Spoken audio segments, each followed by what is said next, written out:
Semoga keluarga beliau menjadi keluarga yang sakinah, mawaddah, warahmah, tidak lain dan tidak bukan guru kita yang merupakan keturunan dari para alim ulama dan juga keturunan daripada Syarif Sultan Hasanuddin atau Gunung Jati, yaitu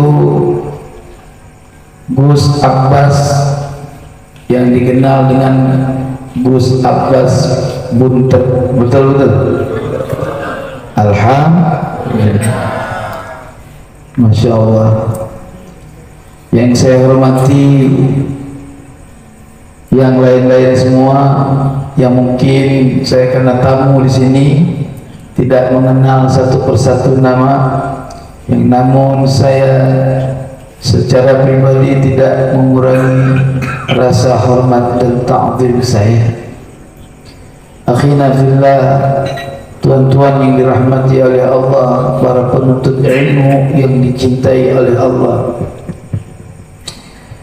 Sebelum kita membicarakan bagaimana kehadiran dakwah-dakwahnya para aulia-aulia tis'ah, yaitu para wali songo atau wali 9, yang mungkin saya punya keinginan mungkin juga sepakat dengan tuan guru kita, yaitu Gus Abbas Buntet, yaitu untuk supaya kita bisa mendirikan suatu organisasi kemasyarakatan untuk melindungi bangsa Indonesia ini dari seluruh Indonesia, ya, yaitu Laskar apa namanya tadi?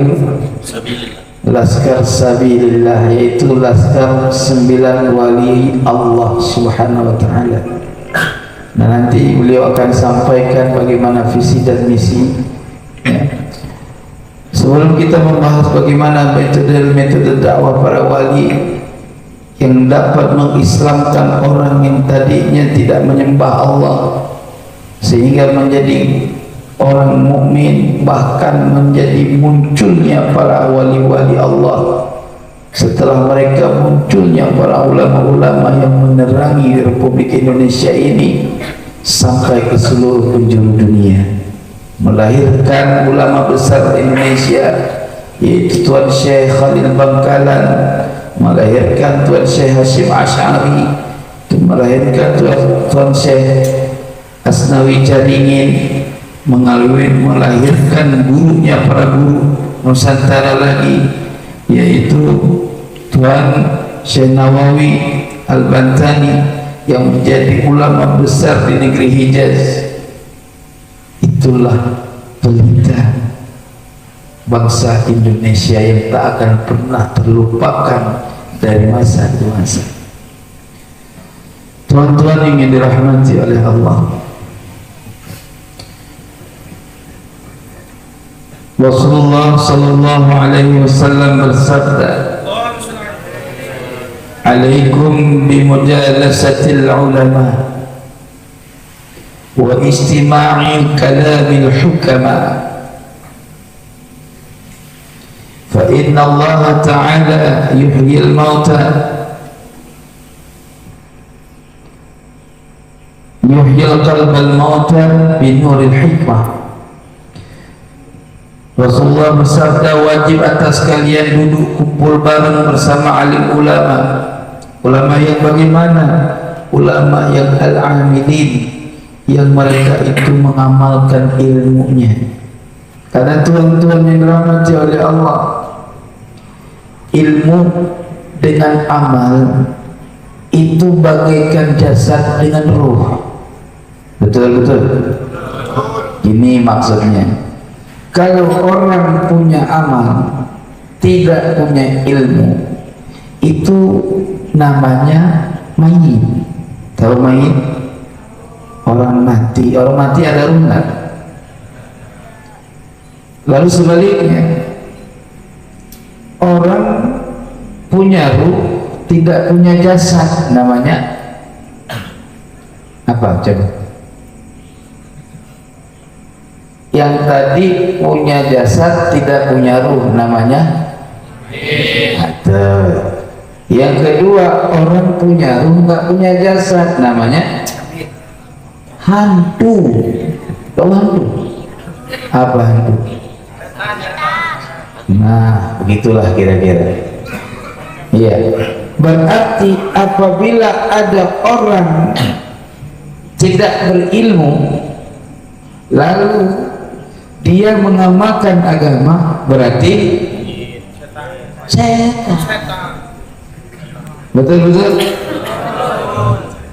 Lebih-lebih lagi, orang punya ilmu nggak ngamal, namanya main gitu. Maka tidak ada faedah suatu ilmu kalau tidak ada adanya amal. Tidak hasil suatu amal jika tidak adanya ilmu. Lalu ilmu apa yang mesti dipelajari oleh setiap manusia? Ini yang tidak diketahui banyak orang. Ya, ilmu fardhu ain. Apa ilmu fardhu ain? Ilmu untuk sahnya ibadah, benarnya sholat, sahnya puasa, itu ilmu fardhu ain. Mengetahui akidah 50, itu ilmu fardhu ain. Benar bacaan Quran kita supaya sah salat kita, itu ilmu fardhu ain. Tahu enggak fadilah ilmu fardhu ain? Di sini ada kuburan enggak? Ada kuburan enggak di sini? Ya, alhamdulillah. Ya, maksudnya bagaimana? Ini orang santri ini, ya, kalau habis ngaji fardhu ain, keluar dari pesantren keliling kuburan, gak usah wirid, lewatin kuburan aja, ngelewatin kuburan. Seluruh penghuni kubur yang ada di sekitar wilayah kuburan itu 40 hari diampunkan dosanya oleh Allah, tidak diazab, berkat kasih sayang Allah kepada orang yang menuntut ilmu. Dalam kitab apa kami dapatkan? Dalam kitab Matla'ul Badrain. Ya, jelas tidak? Dalam satu riwayat lagi, pukulan kepada orang tua. Pukulan kepada orang tua. Kenapa? Dulu ya, memang kucing, bukan harimau. Pukulan kepada orang tua, dengarin kata Rasulullah. La yaqillaha ahadun. Seseorang tidak akan masuk surga, tidak ketemu Allah, berarti tidak masuk surga. Tidak masuk surga seseorang bidzambin a'zama min jahalati ahlihi, disebabkan dosa yang paling besar karena bodoh keluarganya. Bapak punya anak 6 ini gak ada yang jadi kiai, rugi hidupnya Pak. Maka apalagi zaman sekarang, hati-hati nganterin anak. Jangan suka pesantrenkan anak kepada orang-orang yang ta'assub kepada nasab. Nanti Anda akan di-framing, anak Anda akan didoktrin untuk cinta kepada orang yang bernasab, tapi tidak boleh cinta kepada bapak semua. Ini bahaya. Ini bahaya. Maka teman-teman yang dirahmati oleh Allah, wa istima'i kalamil hukama. Tapi yang dimaksud al-ulama tadi, al-amilin, maksud ulama yang amilin itu kemana faedahnya? Kepada hukum fikih. Jadi duduklah bareng sama ulama yang ahli fikih supaya tahu hukum lumayan dan sebagainya. Wa istima'i kalamil hukama, dan mendengarkan kalimat-kalimat atau nasihat-nasihatnya orang ahli hikmah, ahli tauhid, ahli tasawuf gitu. Maka banyak orang yang belajar fikih, belajar ilmu alat, ilmu mantek, ilmu nahu jago, tapi hatinya keras. Dia kalau hati sudah keras, tidak akan pernah mau orang lain itu lebih tinggi makamnya daripada dirinya. Dan ini adalah kemurkaan Allah baginya. Ingat tuan, seseorang punya ilmu itu adalah kepercayaan Allah kepada orang itu. Setidaknya orang itu adalah merupakan Habibullah, kekasih Allah. Sama dengan orang kaya yang rezekinya mudah, ya, orang kaya rezekinya mudah, itu juga tangan kanannya Allah fil ardi, di muka bumi ini. Maka hati-hati kalau orang yang punya ilmu tinggi, kalau hatinya sombong, anak kecil yang tak punya ilmu mampu mengalahkan ilmunya, karena Allah akan tutup kemampuannya dan bongkar kebodohannya. Jelas tidak?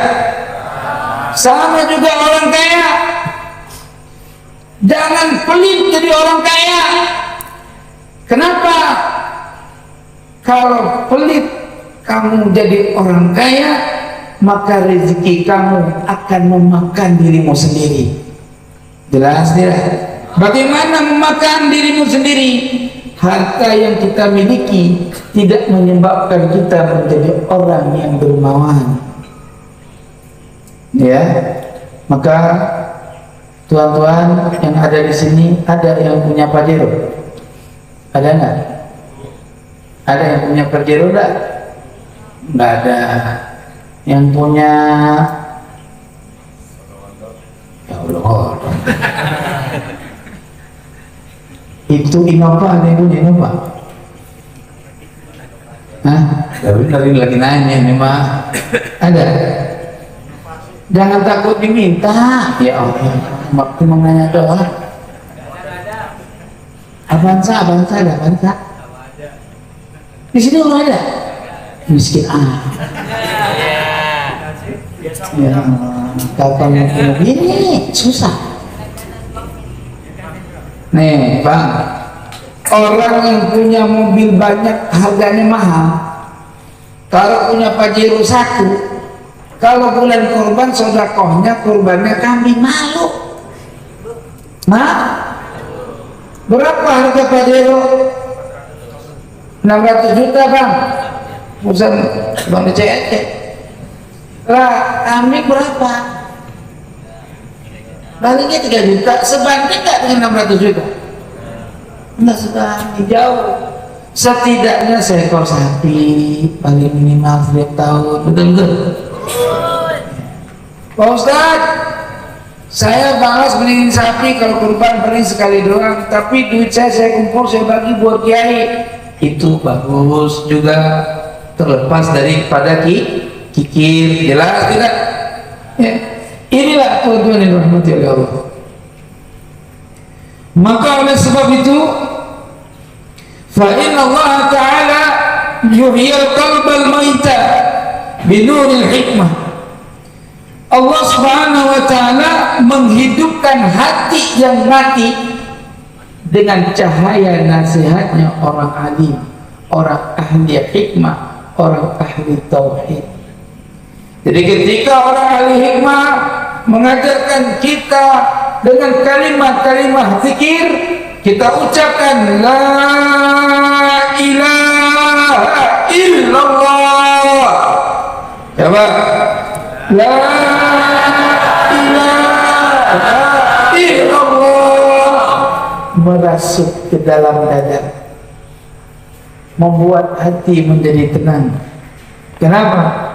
Karena keluarnya ajaran kalimat la ilaha illallah dari orang yang memang amilin, memang orang arifin. Lalu berapa banyak sekarang orang yang zikir, setelah zikir dia tidak dapat hikmah, setelah zikir tidak menjadi takwa, setelah zikir bodoh masih melekat di dalam dirinya. Kenapa? Karena banyak orang sekarang jadi mursyid tidak diangkat oleh mursyid. Betul? Betul nggak? Akhirnya apa? Mursyid juga kadang-kadang error. Paham? Itu dia. Ini akhir zaman, hati-hati tuan. Manzilah mursyid bukan manzilah ecek-ecek. Kenapa? Karena mursyid itu adalah orang-orang yang terpilih menjadi al-arif billah. Maka ada hadis Nabi, man mata, siapa orang yang mati walam ya'rif imam zamanihi, mata maitatan jahiliyatan. Siapa orang yang mati di mana dalam kematiannya dia tidak pernah bertemu dalam hidupnya imam di zamannya, maka matinya adalah mati jahiliyah. Artinya Anda hidup dalam dunia ini tidak pernah mempunyai mursyid, imam. Contoh, belajar fikih mursyidnya ada, alhamdulillah. Belajar nahwu ada guru, belajar apapun ada guru kita. Sampai jalan tarekah kita punya guru, maka mati kita husnul khatimah. Tapi berapa banyak orang yang mati tidak pernah punya guru? Gurunya ada dia sama sekali. Akhirnya dia belajarnya dengan belajar Google, pahamin sendiri sehingga runtuh derajat ulama di antara di matanya. Coba perhatikan berapa banyak orang sekarang kalau ketemu mama kiai sungkem ada. Paling kalau soal ke rumahnya doang, ya itu mah wajib. Betul. Lah iya, sekarang ada orang bertemu ke rumah kiai kagak salaman, kiai pugin aja udah. Songong namanya itu bang. Iya. Ya, tapi bukan gemukin pakai tangan bang, pakai lisan. Kan mukul itu nggak perlu kan? Tangan nanti ekstrim, jelas. Begitu. Berapa banyak orang yang sekarang songong kalau ngomong sama kiai nggak ada. Ilmunya tinggi, karena dia berbeda pendapat sama kiai itu diremehkan, nggak lagi manggil kiai, manggilnya man. Kayak sekarang ini kan banyak orang yang kesel-kesel sama Kiai Haji Imaduddin Al-Bantani. Kesel gara-gara beliau membongkar suatu rahasia yang sudah kurang lebih 600 tahun atau 500 tahun terpendam, tidak ada yang tahu. Dibongkar sama Kiai Imaduddin Al-Bantani. Purik orang sejagat sama beliau, sampai manggilnya man, iman. Itu orang itu durhaka, matinya pasti tidak khair mati. Nauzubillah, tsumma nauzubillah. Kita boleh nggak suka dengan pemahaman beliau misalnya, tetapi jangan menjatuhkan derajat beliau, jangan memanggil dengan kata-kata beliau. Kita tidak mengikuti pendapat beliau misalkan, itu monggo saja, la ba'sa, tidak mengapa. Tapi jangan menanamkan kebencian dengan alim ulama. Jelas tidak? Maka tuan-tuan yang dirahmati oleh Allah, inilah kehidupan. Maka apalah yang membuat kita sekarang menjadi orang yang terhina, pemimpin yang zalim, bukan karena wujudnya pemimpin zalim, tapi gara-gara kita zalim tidak mau ikut ajaran Nabi. Apa ajaran Nabi? Kata Nabi, sayati zamanun ala ummati, akan datang satu masa atas umatku yafiruna minal ulama'i wal hukama. Saya ulang, sayati zamanun ala ummati yafiruna minal ulama'i wal fuqaha. Bakal datang satu zaman nanti, kata Rasulullah SAW, satu golongan manusia itu bukan sedikit, banyak, nafar, bukan cuma 2 orang 3 orang, banyak golongan manusia nanti lari daripada ulama dan fuqaha. Maksudnya nggak pada mau ngaji ilmu tauhid, nggak mau lagi ngaji ilmu fikih. Betul. Berapa banyak sekarang orang yang paham wujud tidak bapak? Siapa di dalam kitab Kifayatul Awam disebutkan, man lam ya'rif bima'na al-wajibi wal ma'na wa ma'na al-mustahili wa ma'na al-jaiz falaysa aqilin. Siapa orang-orang yang tidak mengetahui makna, arti wajib, arti makna mustahil, arti makna jaiz, maka orang itu orang punya akal. Berarti apa namanya? Yang nggak punya akal namanya apa? Ya, ini. Yang kagak punya akal namanya apa? Apa? Majnun akalnya ada. Yang kagak punya akal apa bang? Takut amat kamu. Woi. Hayawanun. Bahasa halusnya apa kalau halus? Halus sudah itu. Yang paling halus kalau bahasa Cirebon apa gitu? Nah, intinya gini. Saking hinanya orang tidak mau belajar tauhid. Jelas tidak? Maka gara-gara orang nggak doyan ngaji fikih, nggak doyan berguru belajar ilmu tauhid, sehingga dia tidak tahu mana sifat nafsiyah, mana sifat salbiyah, mana sifat ma'ani, mana sifat ma'nawiyah. Dia nggak tahu lawanan daripada lawanan wujud. Kalau ditanya apa bukti wujudnya Allah, jawabannya salah. Bagaimana bukti adanya Allah, adanya langit sama bumi? Kalau bumi sama langit kagak ada, berarti nggak ada bukti adanya Allah dong. Betul.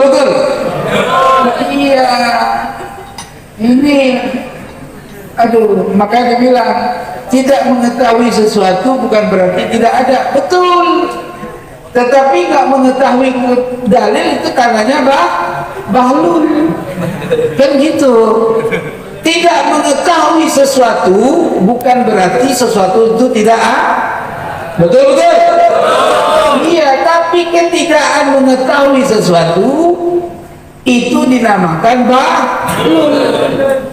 Orang yang tidak mengetahui wujudnya sesuatu namanya bahlul. Jadi Allah buktinya adanya Allah, bukti wujudnya Allah hadithul alam, baharunya alam. Apa makna baharunya alam? Dari ketiadaan alam menjadi adanya alam, bukan adanya alam. Gitu, beda antara bukti adanya alam. Apa bukti adanya saya? Adanya ini apa nih? Botol. Jadi kalau botol ini udah nggak ada, berarti saya nggak ada dong. Nggak ada bukti, paham nggak? Ya maknanya apa? Bukti adanya saya dengan baharunya sesuatu yang selain saya. Makna baharu dari tidak ada menjadi ada. Bukti-buktinya adanya Allah, baharunya alam semesta, hudusul alam. Jelas tidak? Gitu kan? Alhamdulillah. Nah, kembali ke persoalan. Jadi dahulu ketika ini ada satu riwayat, kadang-kadang dibilang maudhu riwayatnya, tapi ketika kami menukil dalam kitab Hikayat Raja-Raja Aceh, itu disebutkan satu kisah, walaupun riwayat itu mungkin maudhu, tetapi fakta dan kenyataannya tidak berlawanan. Gitu. Apa? Rasulullah pernah menyatakan, wahai sahabatku, apabila sepeninggalanku nanti kalian mendengar satu negeri Samudra, nama negeri itu apa namanya? Samudra. Jadi sebelum ada Nusantara, itu dari Sabang sampai Merauke itu namanya Samudra. Lalu habis Samudra Jawa, habis Jawa baru Nusantara. Itu begitu. Jadi kata Rasul begitu, apabila kamu dengar ada suatu negeri namanya Samudra, dan persiapkanlah pekakasmu pergi ke negeri itu, dakwahkan Islam kalau orang di negeri itu, karena Allah akan menghendaki aulia-aulia besar akan muncul di negeri itu, kata Rasulullah. Berarti tuan-tuan, berangkatlah para sahabat Nabi menuju negeri kita ini, Indonesia.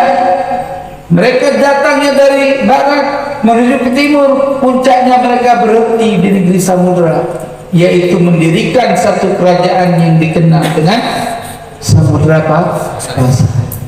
Apakah sebelum itu sudah ada Samudra Pasai? Sudah ada, tapi belum bangkit. Pertama menuju itu dari Persia, datang ke Perlak, mereka mendirikan satu kerajaan namanya Kerajaan Perlak. Cuma pemahaman yang dibawa dari Kerajaan Perlak itu adalah pemahaman Syiah. Lalu datang ulama ahli sunnah, mereka datang hijrah dan mendirikan satu kerajaan yang namanya Samudra, yang namanya rajanya adalah Malikus Salih, keturunan daripada Tuan Syekh Abdul Qadir Al-Jailani. Dalam riwayat, berdirilah kerajaan Islam di situ. Lalu semua orang-orang yang datang dari Persia, kemudian yang datang dari mana-mana, pertama sekali mereka hijrah di Samudra, mempelajari Islam di Samudra, mendalami metodologi dakwah. Lalu mereka disebarkan ke seluruh penjuru Nusantara, masuk ke Indonesia, masuk ke Pulau Jawa, masuk ke Bali, masuk ke seluruh Nusantara pada umumnya. Dan pada saat itu belum ada yang namanya orang-orang Yaman datang ke negeri ini. Belum ada habaib datang ke sini. Mereka kemudian setelah banyak alim ulama yang sudah hidup berketurunan di sini, baru datanglah generasi Yaman Hadramaut menyebarkan pemahaman ilmu mereka dengan tasawufnya. Jadi tuan-tuan yang dirahmati oleh Allah, bukan berarti yang saya sampaikan ini kita menafikan ulama-ulama dari Hadramaut Yaman, dari Bani Ba'alawi. Mereka orang-orang alim yang menyampaikan risalah Nabi kepada bangsa kita Indonesia. Tetapi jangan dianggap semua ini karya Ba'alawi. Gitu loh. Jelas tidak? Indonesia didirikan oleh ulama-ulama Wali Songo. Mereka datang bukan dari Hadramaut, mereka datang dari Mekah, mereka datang dari jalur Madinah, mereka datang dari Persia, mereka datang dari Irak, mereka datang dari Basrah. Jelas tidak? Mereka masuk melalui Maroko dan menuju ke Fatani, Thailand, Kamboja, semua itu keliling mereka satu persatu, yang satu ke sana, yang satu ke sana. Maka coba perhatikan bahasa kita orang Nusantara nih, Fatani, Singapura itu tak jauh lah beda, ya, paham tidak? Cuman sekarang bahasa sudah berubah. Maka kita kalau nggak memelihara bahasa kita akan berubah bahasa. Sekarang apalagi sudah ada bahasa Inggris. Besok anak-anak santri manggil bapak lagi bukan dengan ayah, father, ya, how are you father, ya kan? Ayah manggil anak, ngasih nama anak, nggak ada lagi nama Islam. Kalau dulu orang kasih nama Aisyah itu bahagia, betul-betul. Namanya Zainab, betul-betul. Ruqayyah, betul. Sekarang ada orang lahir anak bayi perempuan dikasih nama Ruqayyah, marah. Nggak modern. Tapi kasih nama Veronica, Jennifer, betul-betul. Di sini ada nama Aisyah. Ini di sini cewek ada nama Aisyah. Nggak ada.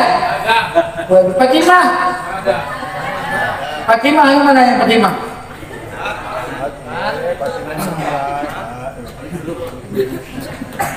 Ini Serbila ada Serbila. Aku Sela. Seli. Ya kan? Debbie. Magdalena. Ada. Jadi sekarang nama orang udah Magdalena lah, Ya kan?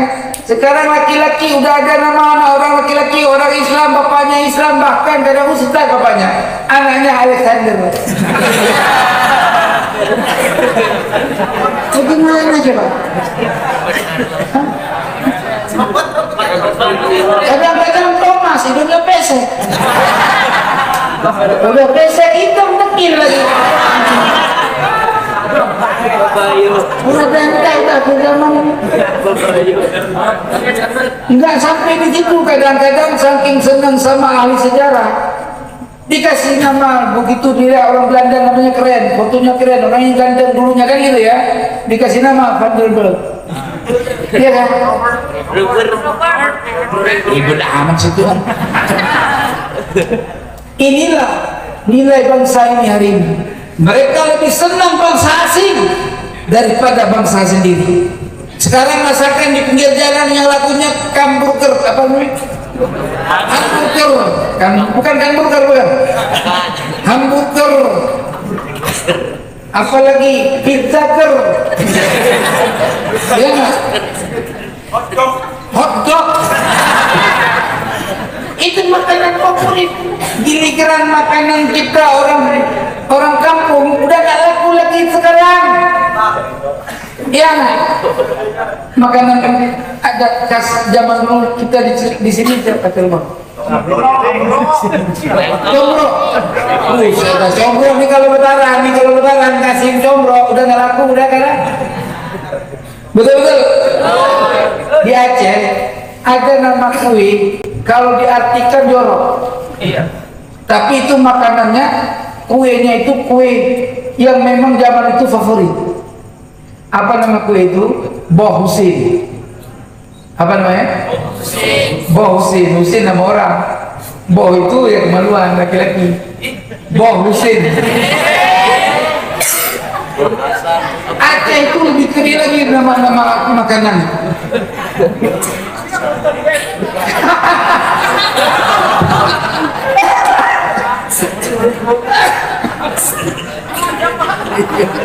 Ada bukan sini. Apa namanya?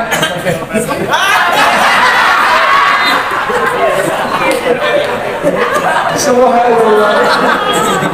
Ini ya walaupun demikian enak kan? Saya mikir sejak kecil, ini kok satu kue ini dibilang Boh Husin. Saya ingat Boh Husin itu orang Husin namanya kan? Apa kecil kali? Allahumma sholli ala sayyidina Muhammad. Itu persoalan. Jadi kita hari ini ada lagi makanan yang dari kayak rambut dibikin apa tuh, tahu nggak? Apa namanya? Rambut nenek. Nah, itu dulu itu favorit makanan orang kampung dulu. Betul. Tapi sekarang nggak ada yang beredar lagi di masyarakat. Boro-boro lebaran udah makainya kue ala Eropa. Kasta apa? Nas. Terus apa tuh yang bulat panjang itu? Astor. Iya. Nah, daging sekarang udah lagi nggak main lagi daging potong kebo, nggak ada lagi sekarang. Daging kaleng apa namanya itu? Sarden itu apa? Kornet. Itu sekarang kalau orang pergi ke supermarket bawa pulang kornet itu udah kesannya orang kaya. Betul. Udah pernah makan kebo? Jangan lah. Kebo itu enak banget kan? Ya. Maka tuan-tuan yang dirahmati oleh Allah, minum dulu dah, haus.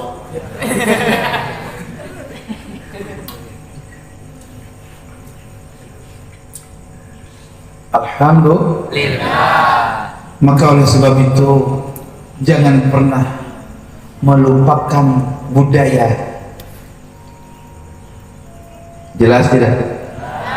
Dan jangan pernah kalian ini tidak mengetahui siapa bapak kalian, siapa kakek kalian. Kenapa? Karena kita harus mengetahui siapa nenek moyang kita, supaya jelas siapa keturunan kita.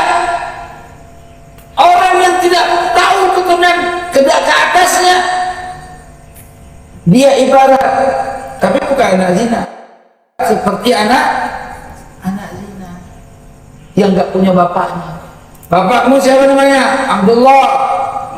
Bapaknya Abdullah Kirun. Bapaknya Kirdun. Bapaknya Kirdun Kisin. Ya kan, bapaknya Kisin Kusman, Pak. Bapaknya Kusman, orang tahu lagi, Pak. Kita udah cukup, setidaknya kita tahu Kusman itu. Lalu cari sejarah Kusman dulu.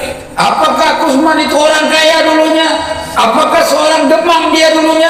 Pelajari daripada siapa kakek moyang kita, supaya kita tahu derajat bangsa kita.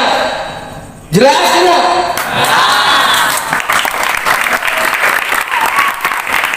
Ini ada. Teman-teman, biar kata hidung pesek kagak mirip Arab, tapi kita harus bangga. Kakek gua raja, biar kata gua bukan keturunan Arab. Betul-betul? Iya. Jadi minder. Ketemu sama orang keturunan di hidung mancung kayak Arab, minder. Jangan. Kita harus bangga dari siapa kita dilahirkan. Maka kata Nabi, pelajarilah nasab. Nasab kalian pelajari, kata Nabi, supaya dengan nasab itu kalian bisa saling mengenal saudara kalian, bisa saling mengenal dan memperkuat tali silaturahmi. Jelas tidak? Kenapa kita berantem, sesama berantem nih? Kadang-kadang kalau teman berantem nih, tahu-tahu ujung-ujungnya saudara. Betul-betul. Kenapa? Karena kita nggak tahu lagi di mana kakek kita, siapa keluarganya kakek kita, siapa keluarganya saudara kita. Kadang dia merantau ke negeri Kalimantan, di Kalimantan beranak pinak, anaknya dia merantau lagi ke sini.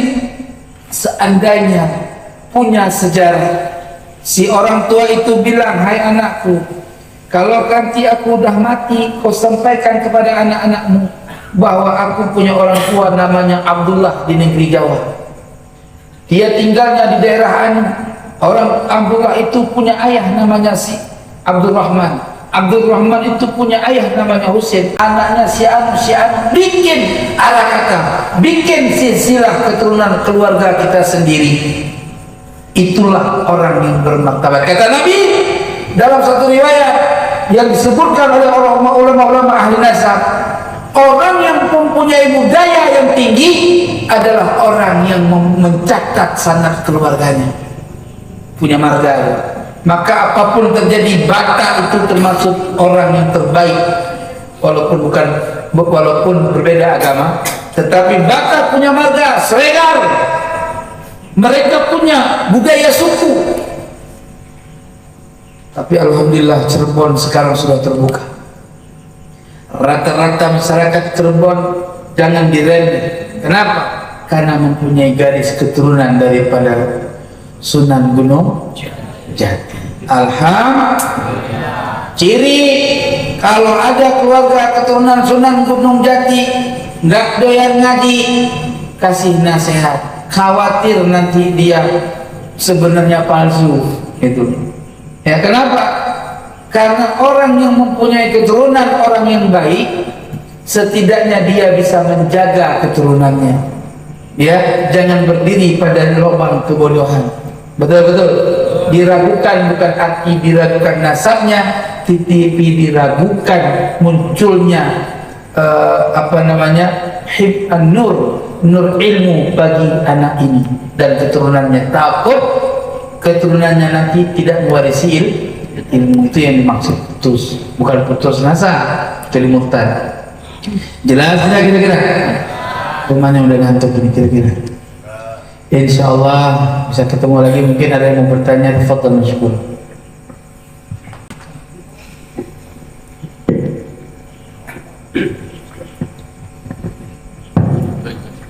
Mohon kepada seluruh hadirin, apabila ada hal yang ingin ditanyakan, baik terkait materi yang telah disampaikan maupun terkait hal-hal yang sedang ramai menjadi perbincangan, ataupun hal-hal lain, monggo dipersilakan.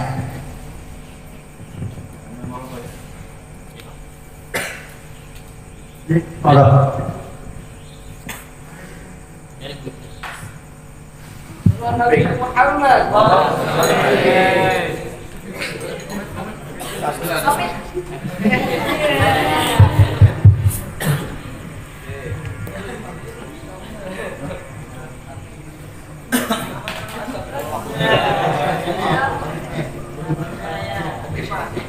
Assalamualaikum warahmatullahi wabarakatuh. Assalamualaikum warahmatullahi wabarakatuh. Nama saya Muhammad Syarul Ramadan.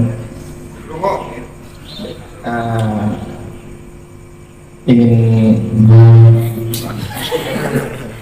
dari tadi saya menunggu tentang pembahasan tentang Wali Songo.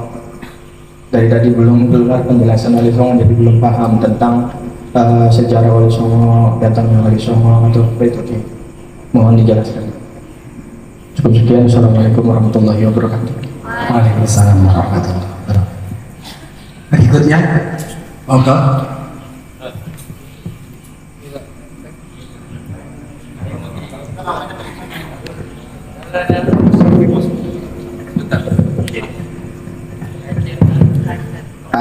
Adik, untuk sejarah Wali Songo secara rinci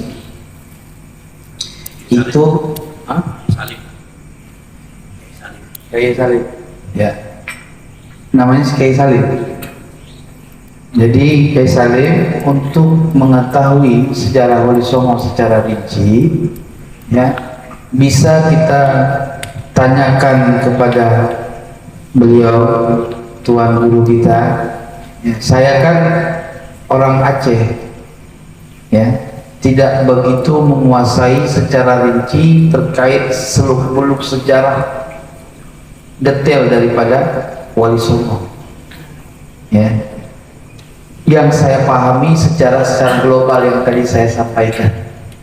Ya, jadi untuk mengetahui secara detail, pelajarilah kepada orang-orang ahli sejarah, tanya kepada orang tua kalian, ya, atau datang ke perpustakaan Cirebon, cari tahu tentang sejarah Cirebon, wali-wali di Cirebon, ya, wabil khusus Sunan Gunung Jati. Jelas kira-kira? Silakan yang lain.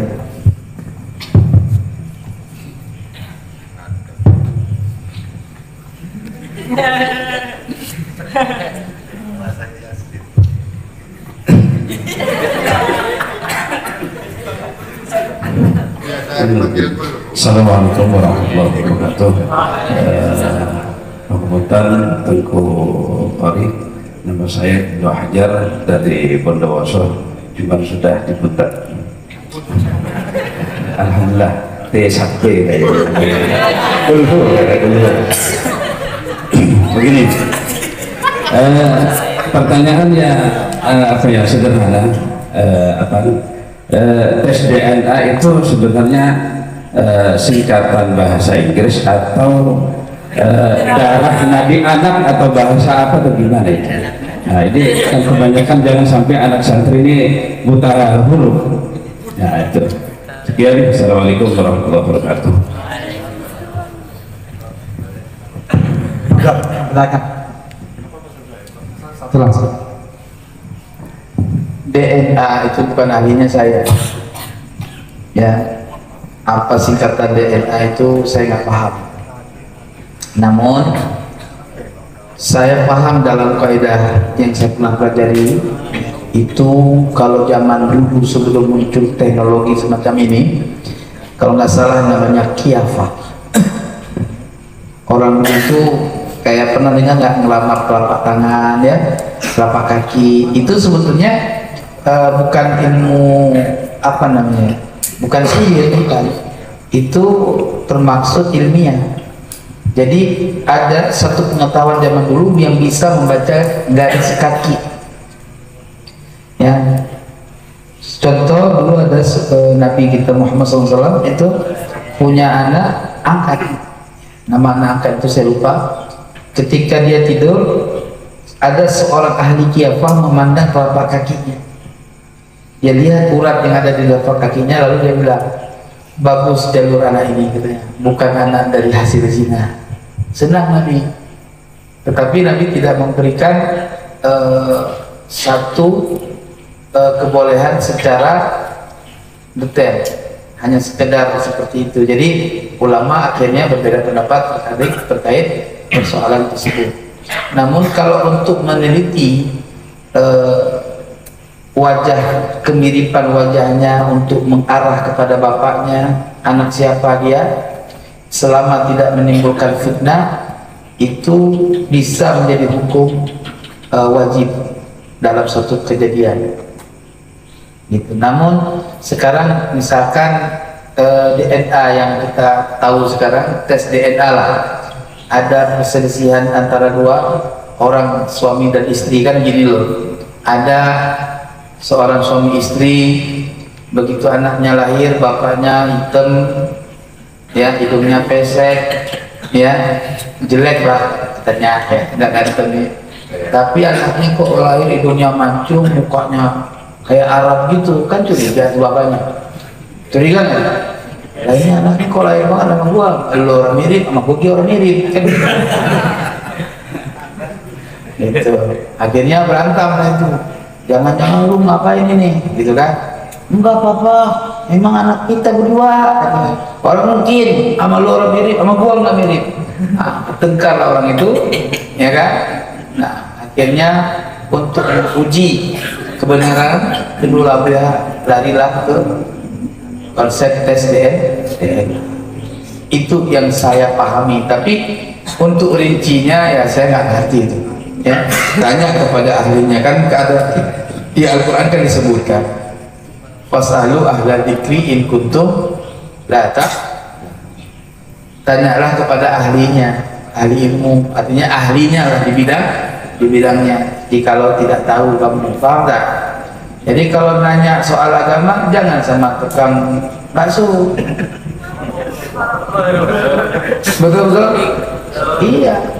Belajar Quran jangan sama orang nggak bisa Quran, ya. Belajar Qori sama ahli kiro. Jangan belajar Qori sama yang kayak kita belajar Qori cuma lihat di kaset, dengerin imam.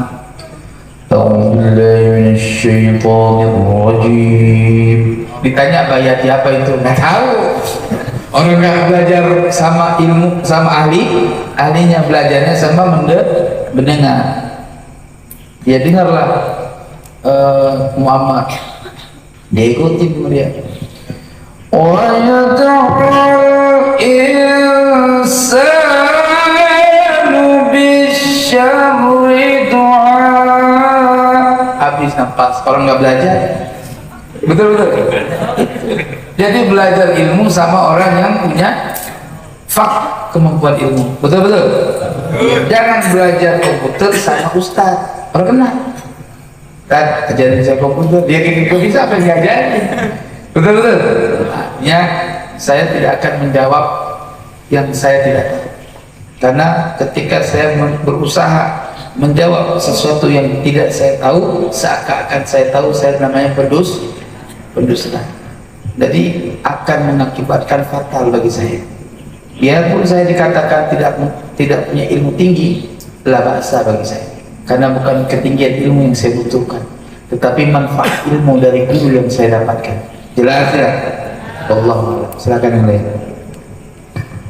Assalamualaikum, Teguh Qori. Saya Firman, asli dari Murtapada.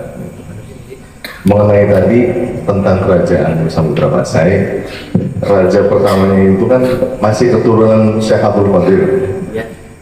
Lebih tepatnya itu pada tahun berapa ya? Tentu barangkali ada kesamaan, soalnya leluhur kita dari sini juga ada yang dari Irak. Terima kasih. Assalamualaikum.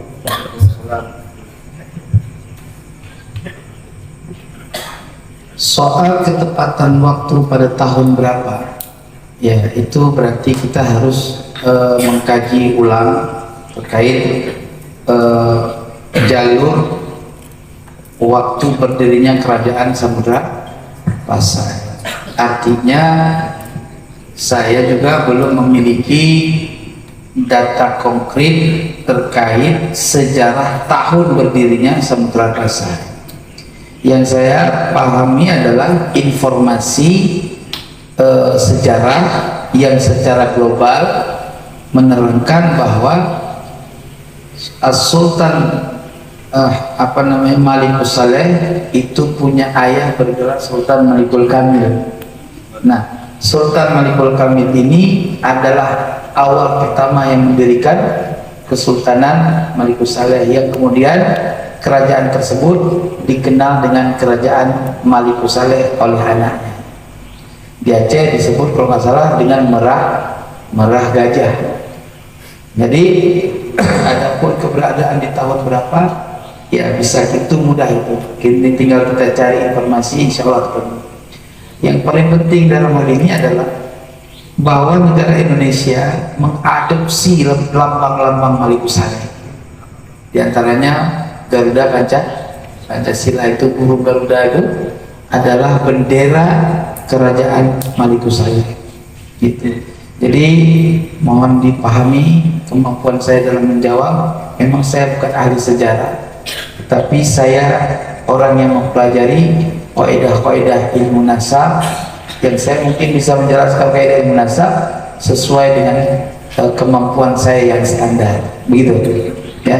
Namun kalau terkait masalah sejarah secara global oke, tetapi secara khususnya itu ya kita itu mudah zaman sekarang, tinggal kita pelajari daripada catatan-catatan sejarah yang sudah ada, begitu.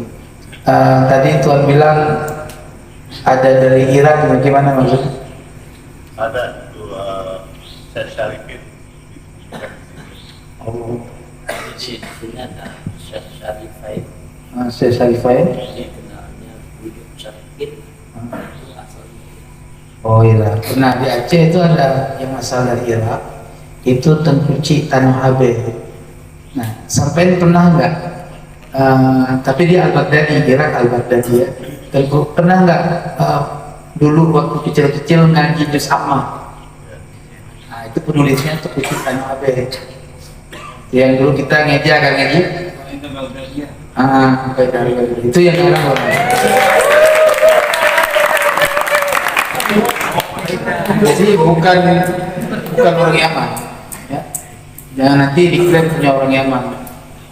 Jadi kita ngeja ngaji. Kalau di sini gimana ngejanya? Alif. Nah gitu ya. Kalau Aceh tarik cantik lagi. Ali hati bare, ali bare, ali jiko bare, a i u. Alhamdulillah. Ngeri malu aja dulu ya.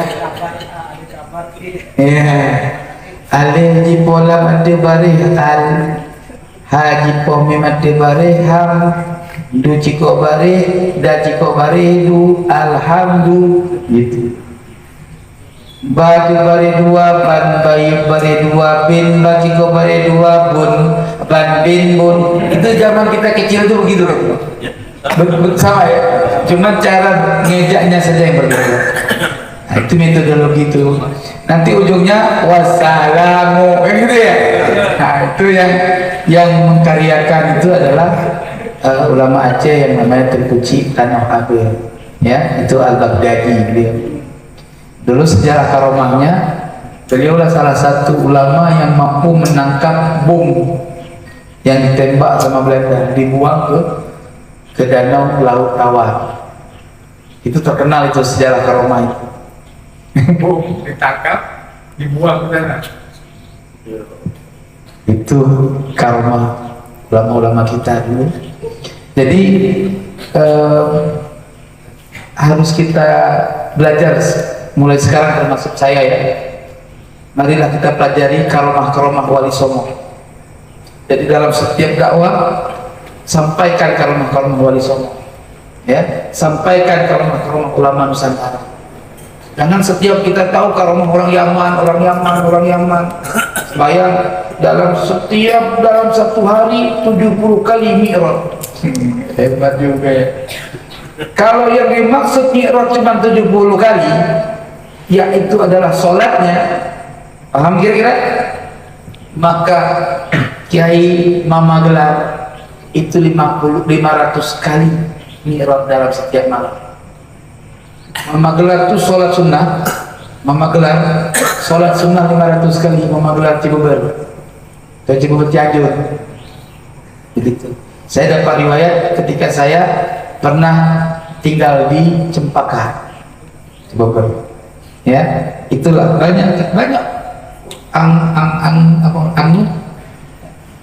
karomahnya, termasuk karomahnya Tuan Syekh Khalil Bakalan waktu berdebat di Makkah soal masalah kepiting sama rajungan. Coba cari informasi. Subhanallah.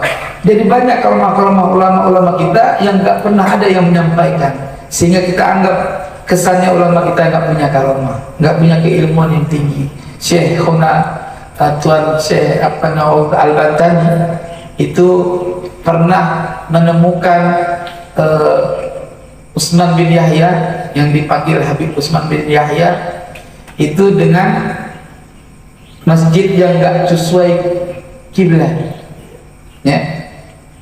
Di debat sama Kiai Syekh Nawawi Al-Bantani, saking nggak mengalahnya, ya namanya orang Arab susah Arab, ya kan. Udah ngeliat diskusi sama saya kan? Belum diomongin begitu, ya ujung-ujung diam saudara. Saya pantang gitu itu. Dan akhirnya pakai keramat lah Tuan Syekh Nawawi Al-Bantani. Nih kakang, kalau bahasa kita nih, coba perhatikan di sini saya nih, apa namanya ini? Lengan baju saya. Begitu dilihat tepat di sini arahnya kiblat. Minta maaf sama Tuan Syekh Nawawi Al-Bantani. Maka zaman dulu tuh masjid-masjid itu rata-rata depan mimbar imam kan bolong ya, itu dianggap itu apa namanya, lubang tangannya apa, channel Banten. Banyak karomah-karomah ulama kita Nusantara. Dalam satu riwayat, apakah itu sahih apa tidak, saya pernah dengar seorang kiai bercerita bahwa ketika Syekh Nawawi iseng waktu di Mekah, kan beliau termasuk imam Masjidil Haram dulu, itu disingit kopiahnya, Ka'bah mirip gitu. Itu kata dulu, benar atau tidak wallahu a'lam, itu karamah ya. Tapi intinya satu-satunya ulama Nusantara yang ketika ba'da sholat maktubah itu berdoa bukan pakai bahasa Arab, bahasa Banten. Siapa dia? Tuan Syekh Nawawi Banten. Paham kira-kira? Nah, jadi seperti itulah kurang lebih tuan-tuan ya. Gimana dia? Kali-kali dia. Ya, tadi disampaikan oleh Tuan Sayyid Khori terkait karomah para ulama Nusantara. Di Aceh ada yang bisa menangkap bom, ya, menangkap bom. Tidak kalah dengan Bunter Kejawi. Ada. Simbah dari Kesabas. Simbah Abbas. Itu waktu perang 10 November. Beliau membawa kaca hijau. Satu butir kaca hijau bisa menghancurkan pesawat sekutu di Surabaya. Beliau panglima perang, juga ahli fikih yang sangat luar biasa. Ketika terjadi perbedaan pendapat, Simbah Kiai Ali Mahfuz Ali, Simbah Kiai Mahfuz Ali Lirboyo menolak ada hakim perempuan. Begitu salah satu santri matur ke Simbah Kiai Mahfuz bahwa Simbah Kiai Abbas memperbolehkan hakim perempuan. Kiai Mahfuz Ali langsung sepakat. Diskusi selesai karena Kiai Abbas memperbolehkan. Itu begitu fakihnya, juga begitu luar biasa karomahnya. Kalau Kiai Abbas itu Ya itu sih Pak. Oh, Masya Allah. Baca itu kalau itu. Iya. Maka tadi sore di sini berdiri Laskar Sabilillah di tempat Panglima Perang 10 November di Surabaya, Simbah Kiai Haji Abbas, berdirilah Laskar Sabilillah hari ini untuk lebih mengenal, lebih mengetahui tentang Laskar Sabilillah. Karena saya yakin banyak yang ingin bergabung, ingin menjadi anggota dari Laskar Sabilillah, nanti akan dikupas oleh beliau, Tuan Guru Abbas. Persyaratan apa saja untuk menjadi anggota dari Laskar Sabilillah, metodenya bagaimana, dan harus mendaftar kemana, serta tujuan dari pendirian Laskar Sabilillah. Dumateng panjenenganipun kawula aturaken semoga.